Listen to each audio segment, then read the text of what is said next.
This is a pleasure. We get to talk to a gentleman who played for the San Diego Chargers back when they were in the AFL. He also played for the Oakland Raiders at the end of his career. Pro Football Hall of Famer Ron Mix. How you doing, Ron? I'm really fine, thank you. Thanks for having me on the show. Thank you for coming on again. I see you went to USC for college. Was that your first choice, or did you have a preference of another college at that time? No, my first choice was UCLA, but only USC offered a football scholarship. So the decision was so easy. Why didn't UCLA go after you? Well, actually, it was a very late developer. And I hope you have a lot of young people listening and a lot of parents who are raising teenagers, just to encourage them that if you really fall in love with the sport and you put the time in, good things will happen. Doesn't necessarily mean you'll end up in the Pro Football Hall of Fame, but you'll be very pleased with yourself. And in high school, I was just a very late developer, and I didn't become a starter until my senior year. And then only because the starting end, I was an end at that time, and we played both ways. We played the entire game. But the starting end was injured. It was a six-team, that's SIX team league, and I made honorable mention. Can you imagine that? That means that's like getting a participation certificate in some low form of softball. But I really liked the game, and I decided I'm just going to keep trying. I made a plan. I was going to start working out right away as soon as the season was over.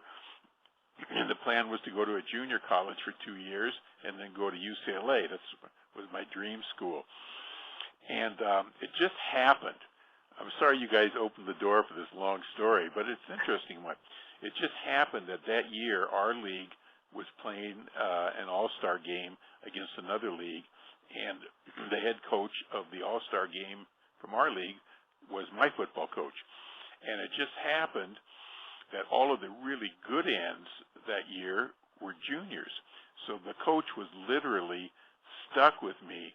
I mean, I bet he thought, I've never seen the words all-star and Ron Mix in the same sentence. And it's happening to me. But I had continued to work out for months and months since the football season ended. I grew taller. I put on pounds. My speed increased, and I started lifting weights, something all coaches frowned upon. But I thought, how can it be bad to be stronger?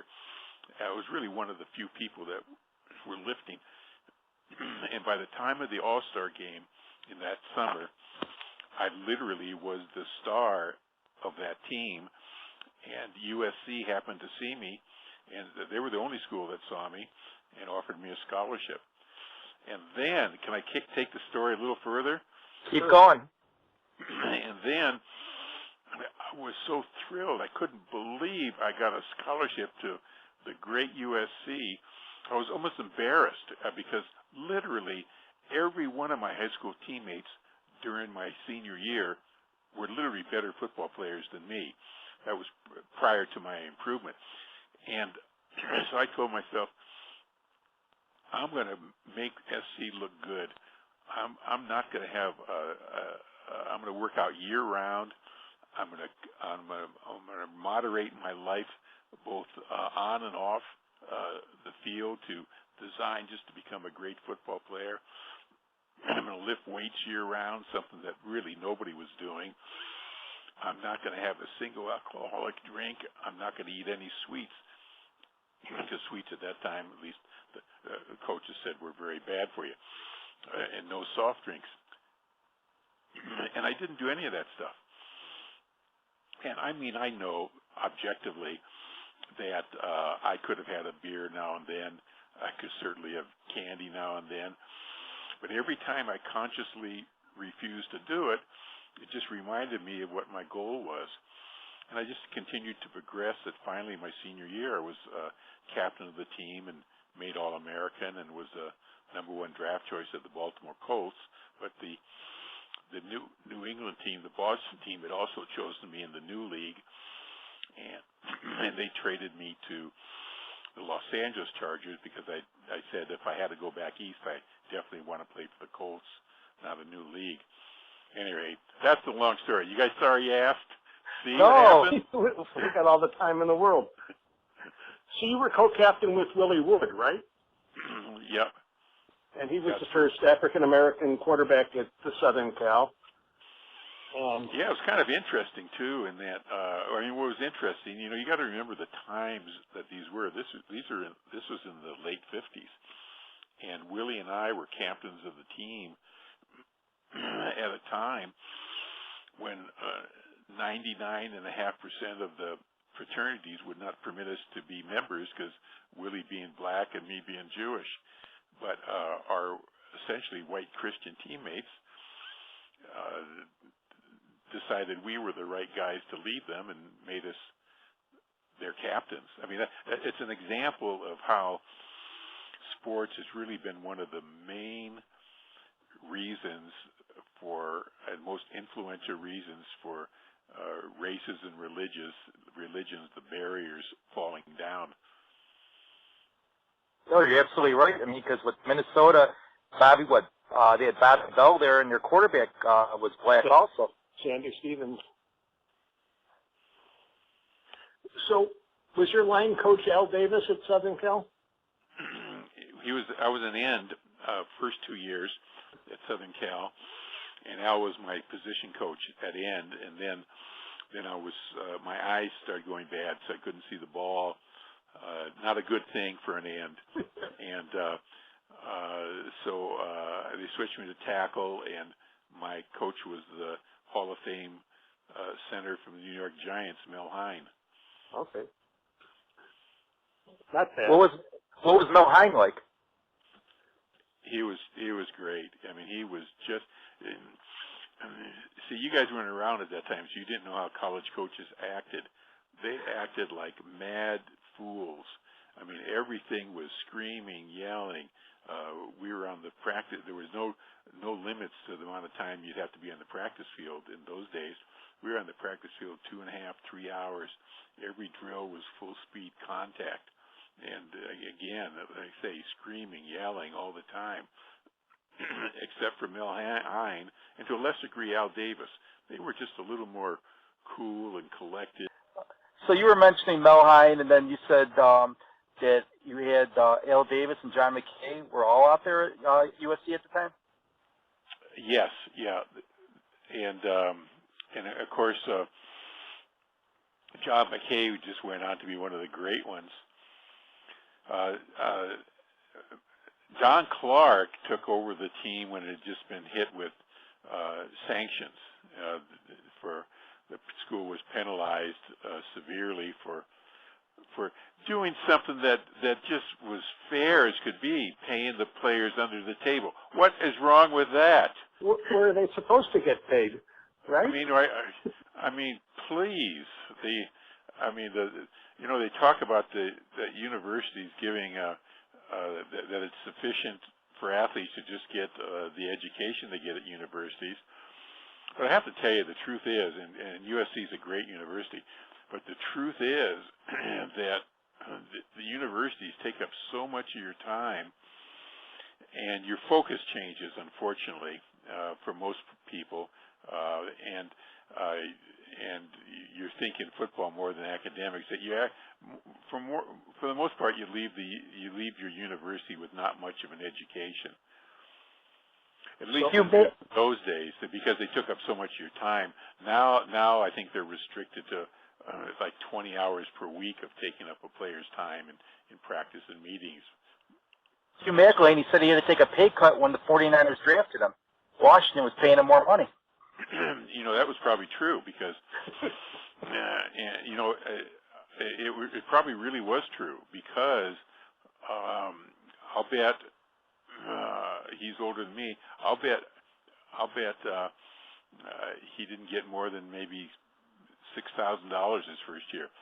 I know I was the #1 draft choice of the Colts, and they offered me a $1,000 signing bonus and a 1-year contract at $7,500, and that was pretty good money in those days. I mean, it was far more money than the average person made in America, but it wasn't retirement money by any means. And sort of to show that Southern Cal wasn't paying players under the table, Don Clark goes 1-9 in his first year. Right? Yeah. And then I forgot what our record was the second year. I think maybe 4-5-1. That's what it was. But the third year, he had built a good team, and we were 8-0 until we lost our last 2 games to Notre Dame and UCLA. And to show you how petty I am, when I was at SC, we lost to Notre Dame all 3 years, and I still can't get over it. I root for them to lose at everything. I still can't get over it. I mean, I'm Exhibit A that men never grow up. Well, that's the sense of it. While you were at Southern Cal, Monty Clark was the captain the year before you, right? Yes, he was. Yeah. What was he like? Monty was first of all a terrific guy, outstanding football player, and extremely funny. I mean, back then he was. I mean, and he could do impressions. Back then he did an Al Davis perfectly. I mean, Monty was just a pleasure to have as a teammate. And then Al had to be upset that he didn't get the job that it went to John McKay, though. Who was that? Al Davis had to be upset that he didn't get the head coaching job there at USC. I would think he probably was upset because he had a grand opinion of himself, but it was justified. He was an outstanding coach even then. He was so young. I mean, when I first met Al, was in the locker room, and I was doing leg lifts on the bench. I mean, standing on the bench and going up and down to build up my legs. And Al said, he came over and said, do you lift weights too? And I said, yeah, I do, although the coaches don't recommend it, but I think it's important. He said, yeah, I do too. And I thought he was a player. He looked that young. I thought he was another player. And he introduced himself as a coach, and it surprised me. But he's a terrific guy. He has done more for former players than any other 3 owners combined. And that's not an exaggeration. He's given more guys retired, well, when he was alive, obviously, but he gave more guys jobs in coaching, in scouting, in the front office, former players, than really any other 3 owners combined. And there was never a time, if I didn't, when I brought to his attention that one of his former players needed some financial help, that he didn't come through. Now, a couple more of your SC teammates were Marlon and Mike McKeever, who became the first set of twins to be All-Americans. And I remember seeing their picture on, must have been Sport Magazine or Sports Illustrated or something, crew cut kids and all that stuff. Could you tell them apart? No, I could not tell them apart. And but they were truly great football players. The McKeever twins and me were, I think, the only ones who were lifting weights on that team. I mean, SC didn't even have a weight room. We worked out at a gym called Red Path Gym in Inglewood, California, which is about 15 miles away from the SC campus. And this is going to sound so immodest, but we were so much stronger than everybody else, including anybody we played against. It was like a total mismatch. It was unbelievable. I mean, we could military press over our heads, 300 pounds. Wow. And people would be playing again. In those days, guys didn't weigh that much.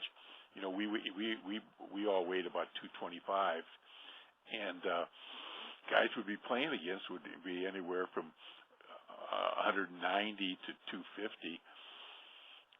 And what a bunch of confidence it is to know that if you wanted to, you could pick them up and military press them. Who was on those Notre Dame teams you lost to? Because that was what right after Hornick, or was Paul? You know, all I remember Nick Buonacani. I just don't remember. I don't remember who else was on the teams. I think Monty Stickles was on the team. Was on he was a senior at the time I was a sophomore. I think Monty Stickles was on the. I know he was. And I think Nick was maybe a junior at the time I was a senior.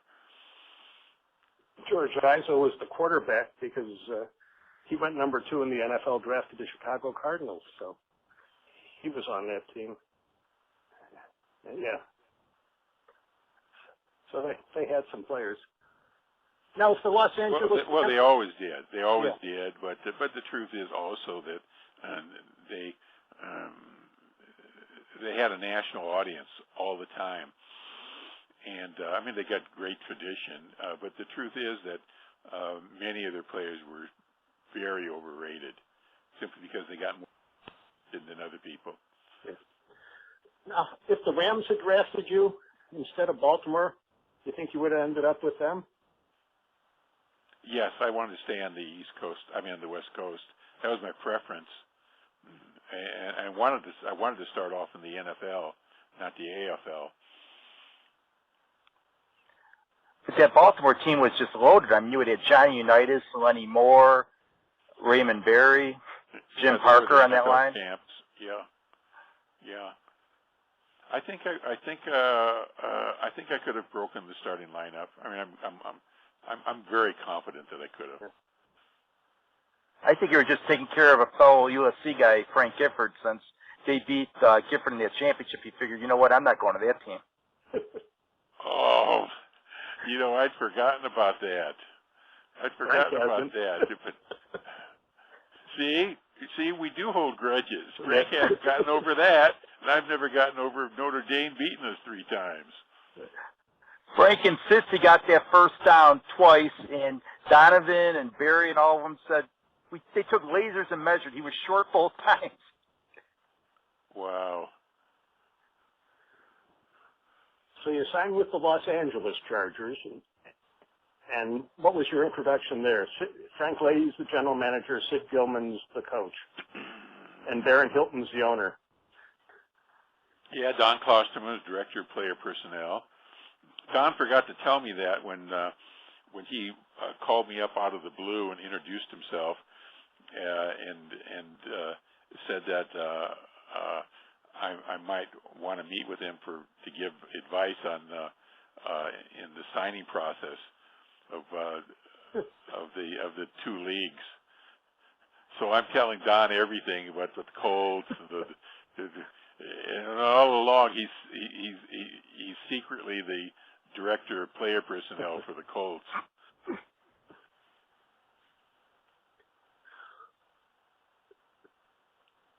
So you go to training camp. A simple transition from college to the pros?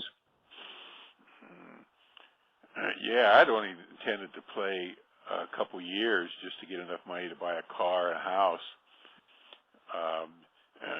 Because, I mean, the SC practices, like I told you, were like 2.5, 3 hours, constant contact, all sorts of pressure all the time. And, you know, it really, and I didn't play, in my last 2 years, I didn't play like a skill position, so I never touched the ball. So it's not like you're having fun. So all you know, what you get out of the game is the satisfaction of doing a good job. But my gosh, it was so difficult. And So I decided I was going to play 2 more years of this game. But then in the NFL or both leagues, you only play. You don't no longer play both ways. You don't play the whole game, and it was so easy playing offensive tackle. Was honestly just so easy that I just couldn't believe it. And also because I worked out year round, I was in great shape. So anyway, I found the joy in the game again. How could you not find the joy? I mean, you play in a championship game at 63, you win 51-10. Yeah, and you know what? The score is misleading. We beat them worse than that. And the game wasn't that close. I mean, it was just like complete domination. I mean, what was interesting is that everybody played their A game. You don't get that, but everybody played their A game. It was just unbelievable. I mean, Keith Lincoln had something like 347 total yards running and catching passes. Lance Allworth had, 120 yards receiving. Paul Lowe had over 100 yards rushing. It was just amazing what we did, and the defense was just unreal. We had two defensive linemen that really don't get enough historic attention, Earl Faison and Ernie Ladd. And for about a 4-year period of time, those guys played the game, their positions, as well as anybody's ever played, and I mean right up to the present day. Ernie Ladd was 6'9", 340. Earl was 6'5", 280, and just great athletes. And absent injuries, which cut short their effective careers, they'd both be in the Pro Football Hall of Fame. What was it like going up against those guys in practice? Oh, well, they were a load. They really were a load. All it would do would make you better. Yeah, I just remember Ernie also did a little wrestling during his heyday, and he was like the largest man I'd ever seen in a wrestling ring. Yeah, the giant cat, and he was he wrestled for over 20 years. Yeah. How did you get the nickname the Intellectual Assassin? Well, I was going to law school at night while I was playing, and then and also for a offensive lineman, I had an aggressive style of playing. I did a lot more attacking than just dropping back, and so my offensive line coach Joe Madro gave me that nickname. I used to think it was at the time I thought it was kind of silly and contrived. Now I really like it. I think what's most remarkable about your career is you were only called for holding twice. How is that humanly possible? Yeah, how could those referees make that mistake? I mean, how much did you have to pay the officials to look the other way?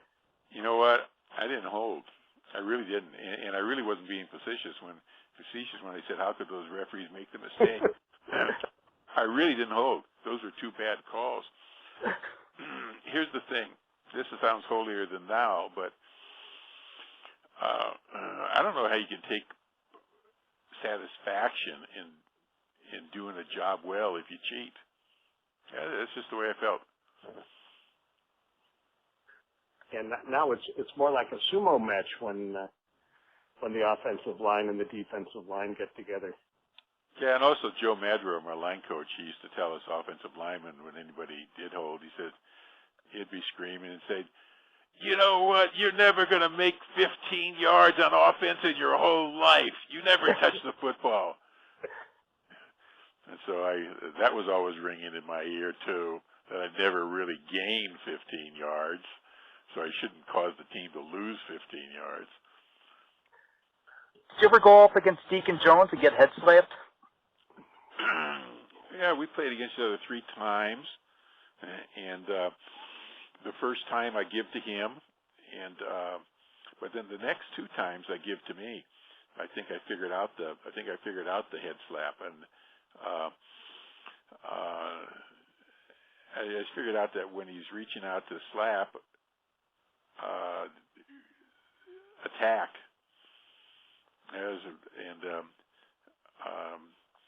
the next two times, I thought I played very well against him. In fact, Monty Clark, after the second time I played against him, the Cleveland Browns were going to play the Rams the next week. And so Monty saw the films, and Monty called me up and said, Ron, that's the best I've ever seen anybody play against Deacon. But Deacon would never concede that he was ever beaten. I heard him on the radio once, and they asked him, who was the toughest offensive lineman you ever faced? He says, I don't know, because I never faced just one. They always put two people on me. I mean, but Deacon is so funny. I mean, he's such a terrific guy and so funny, but he'd never admit that anybody ever beat him. Now, initially, Jack Kemp was the quarterback with the Chargers, and then Sid Gilman tries to hide him on waivers or something, and he gets claimed and ends up with Buffalo. Do you ever think to yourself, if Sid had just held on to him, we wouldn't have lost those 2 games to the Bills for the AFL title? I never gave that a thought, not a single thought. Now you've told me something. Now I'm going to get disturbed because you're right. I'm sorry. Yeah, we wouldn't have. I don't think we would have. I mean, Jack was a terrific quarterback, and he did a great job for them. Jack was an interesting guy. He was, of course, he became a U.S. congressman, and he actually was on the ticket with I forgot who, but he was on the ticket with to be elected vice president of the United States. And but when I played with Jack, he was far more conservative than he eventually turned out to be as his thoughts progressed. And for instance, he believed that we should do away with Social Security. People should just should just take care of them, make sure they take care of themselves. Wow. And so I remember Jack and I had a discussion about that. And I said, Jack, it just doesn't work. I said, like, when I grew up, my mom and dad were divorced when I was 4, my brother 5, and we were on welfare the whole time. And when my mom did work, it was making like 25 cents an hour as a waitress. And are you telling me that that someone like her, if they had a chance to spend a dime on their kids or put it away for their retirement, they'd put it away for their retirement? It wouldn't happen. Anyway, so then Sunday comes and we're playing the Houston Oilers, and it's like 98 degrees in San Diego. It's just hot. They were a tough team, and so comes halftime. We're walking to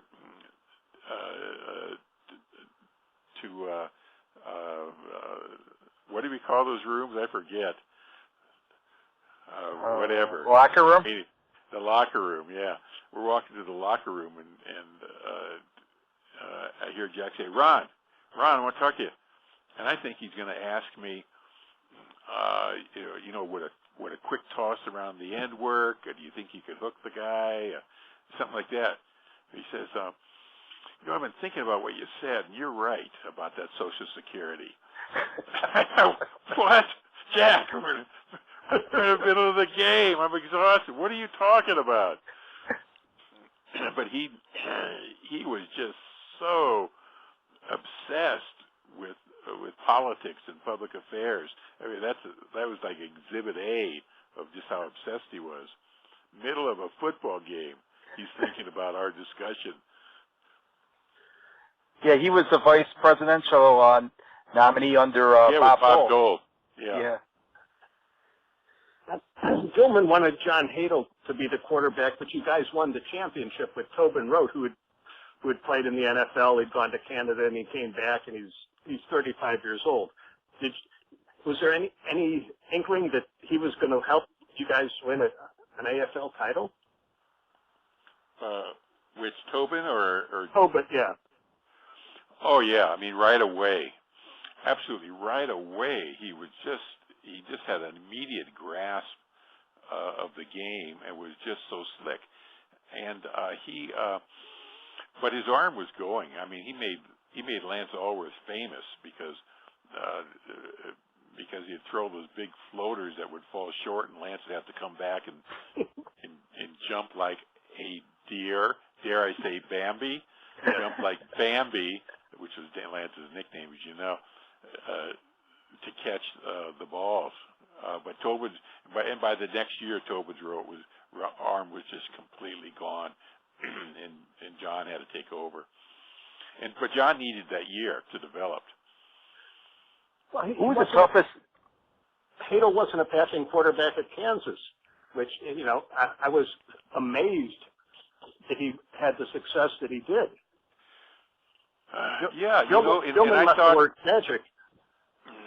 Well, he was a brilliant coach, but I mean, John just had it, and Sid saw enough of him in college that he felt he could play quarterback, and John's passing skills just developed. I mean, they kept improving every year, and but you know, it was my recollection of how John developed into a quarterback that made me think that Tim Tebow would develop into one. But boy, was I wrong. The guy can't throw. No, he's got the arm strength. He just no accuracy. Yeah. Bobby Douglas had the arm strength. Another Jayhawk, but you know, he didn't have the touch or the accuracy either. Takes a lot. Who was the toughest guy you went against? Deacon. Deacon was a great player. Bubba Smith was outstanding. Kansas City had a terrific end named Jerry Mays. New York Jets had a terrific end named Jerry Philbin.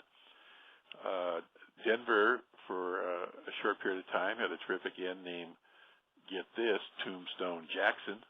And they were just, you know what? The truth is, everybody's tough. I mean, football is the hurt business, and it's impossible not to have a giant collision on every play. I mean, everybody's tough. Did you enjoy the wide open style that Goldman's offense was? It was thrilling because we just felt we'd score any time. I mean, we just had explosive people. You know, Lance Allworth and Don Norton and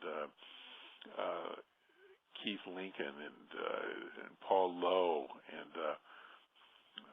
gosh, I can't even remember all the ones. We had a terrific running back, Dickie Post and Brad Hubbard, and at all times the threat of the deep pass because of Sid Gilman's offense. Guys, I have to leave soon. No problem.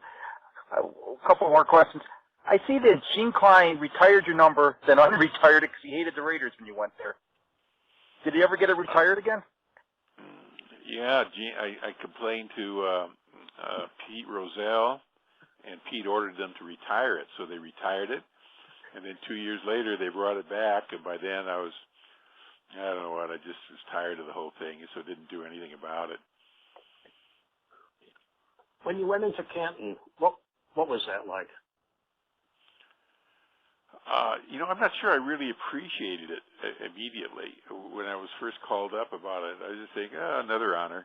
Yeah, I mean, you know, that sounds blasé, but I didn't really think about it. I didn't really understand it.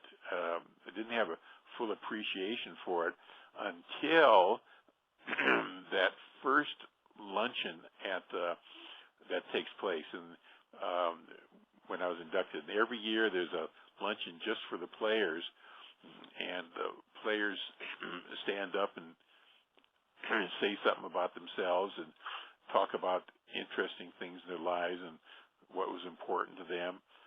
And to hear the guys talk so elegantly, I mean, these great legends of professional football, like Gino Marchetti and Paul Hornig and I mean, there's just so many of them, each standing up, and the whole thing just kind of, I don't know what, just came to life for me. Though I thought, wow, I'm in the Pro Football Hall of Fame with Jim Brown, with Gino Marchetti. I mean, it was just Bob Waterfield, Norm Van Brocklin. I must be as good as them. There's not that many of us in there. True. When you were at USC, I know Frank Gifford mentioned that he saw John Wayne all the time. Did John Wayne take you under his wing? Oh, I never saw John Wayne there. Never. I'd check the facts. I'd check Frank's story. He said he's the one who got him into acting. Oh, really? Yeah, he said at USC, because I guess John Wayne went there back in the 30s. Yeah. See, now the McKeever twins ended up in a Three Stooges film. How come you didn't? Well, I think SD started flirting with that preferential treatment again after those penalties. Let's see if we can get away with something. I know we'll give certain guys the cool jobs during the summer. Yeah, I mean, they really did take different. The rest of us, really, the McKeever twins their jobs were at like the studios, because they were the most recruited two players in America, and their jobs were at the studios, and the rest of us was called punking iron. We were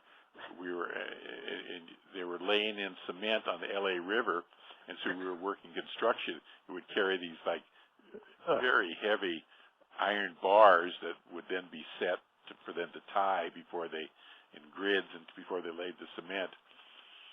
They treated us a little differently than McKeever twins.